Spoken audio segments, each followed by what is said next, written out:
Multiple elevator pitches. Anticipate what's coming. Now, since you are taking this course, I can assume that you are either very shy and you really want to get some confidence, or perhaps you are already confident, but you simply want to level up. You want to become extremely confident and you're simply searching for new material, new thoughts, new ideas. Now, this chapter is perfect for you, okay? If you are not very confident, you're very shy, it's going to revolutionize your life. However, if you're already confident and you want to level up, it will give you this amazing tool that you can use whenever you want to. There are many situations where some people lose their composure, especially when they interact with other people. So imagine a situation, for example, when you are speaking to somebody who intimidates you a little bit. You are speaking to a big group of people, perhaps on the stage. Maybe you are speaking to your boss, or perhaps you are answering an open-ended question. That's a bit tricky. Now, these are the situations when you may lose composure. Now, has it ever happened to you? Have you ever had a situation like this? Personally, I had a situation when I lost composure. A couple of years ago, I was delivering a presentation in front of a very wide audience. Now, everything was going well. I was pretty confident. But at one point, I had this strange sensation that everybody was looking at me in a strange way. Most probably, it was just my perception. But suddenly, I got this fear that people can notice that I'm afraid that this is actually happening, right? So this is something that happens to people afraid of flying. Very often, people who fear flying, they're not afraid of the event of the plane crashing, okay? They're not afraid of death because they know intellectually that it's not very likely to happen. What they are afraid of is their reaction to that fear. So many people who fear flying, they're not afraid of the death, but they are afraid of their potential panic attack on the plane. They are wondering, wow, if it happens to me, what people will think about me? Maybe people will disapprove of me. How will I feel? So the same thing happened to me. I was afraid that people could notice that I was losing my composure. And this triggered my body to lose even more composure. Now, it's a really terrible feeling, and I hope that you've never had it. Now, in the worst cases, what happens is that people have this negative memory and they don't really want to socialize with people anymore because the potential pain of losing composure is much higher than the potential pleasure of socializing with other people. Now, there is one great way you can utilize to change the state of affairs, to prevent these things from happening, and I like to call it multiple elevator pitch. So what is an elevator pitch itself? Well, elevator pitch is a statement you give to introduce yourself very concisely, to say who you are and what you do. And by the definition, it should be short enough so when you enter the elevator and you meet somebody and that person asks you, so what's your deal? What do you do?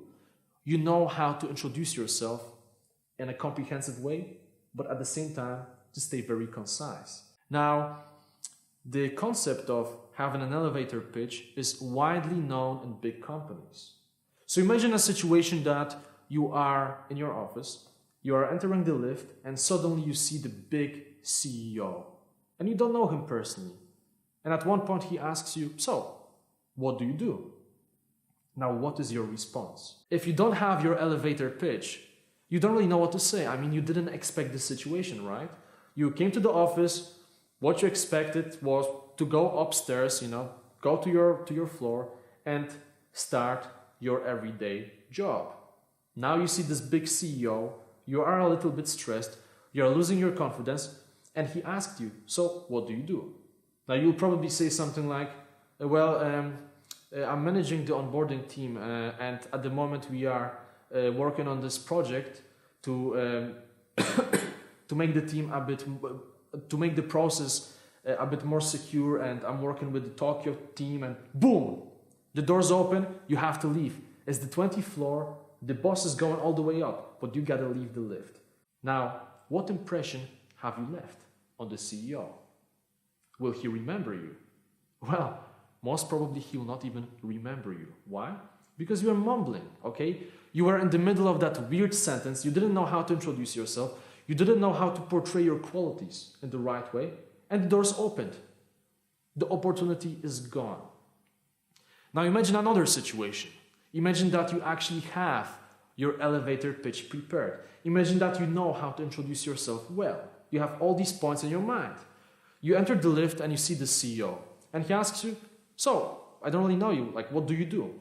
And for example, you say, "Well, I'm managing the onboarding team, and at the moment we are working with the Tokyo guys to make the process a bit more efficient and less risky. And actually we have a deadline in 2 weeks, but we are on the track. If you want, I can send you some more info this afternoon. By the way, how is everything on your side?" Now, I made it up, literally, I made it up now, okay? It's not the best, what I just said, but you can definitely see the difference. In the first scenario, you were mumbling, you didn't expect that situation to happen, and obviously you were not confident. In the second scenario, you already knew what to say. You had the bullet points in your mind. It was very easy to deliver. And in the second scenario, you are more likely to be remembered. So what is a multiple elevator pitch? Well, I'm really glad that I actually came up with this idea, because one evening I was really thinking about this entire concept of having an elevator pitch. And I really thought about, how it helped me in my own life. And then I figured, if you have one elevator pitch, why can't you have 10 of them for different situations? Okay, makes sense. You could analyze the most common questions you are asked by other people. So for example, "Hey, how are you doing?" Or when you move to another city, "Hey, how do you like the city so far?" What do you do for a living? And so on. There are certain common questions that show up all the time. And you can analyze them and you can jot down 10 of them and prepare responses. Make sure that your responses are good. Now, I know what you're thinking. You're probably thinking, are you asking me to script my conversations? No, I'm not asking you to do that. What I'm saying is that you can expect what's coming. You can anticipate what's coming. And thanks to that, become a better and more confident speaker. So for example, you can sit down, take a piece of paper, and jot down 10 questions that you were asked during the last 7 days. Let's say the most common questions. And then you can figure out what would be the best way to answer them. And jot down the bullet points for each answer. And you don't need to memorize word by word. You don't need to spend too much time on this. But you should have some basic structure and later on practice it in the comfort of your own home. Now, some amazing things will happen when people ask you these questions later on. Somebody will ask you, "So how are you doing today?" Or "What do you do for a living?" Normal situation, you would kind of try to connect sentences in a weird way and your answer wouldn't be the best, especially when you lack confidence.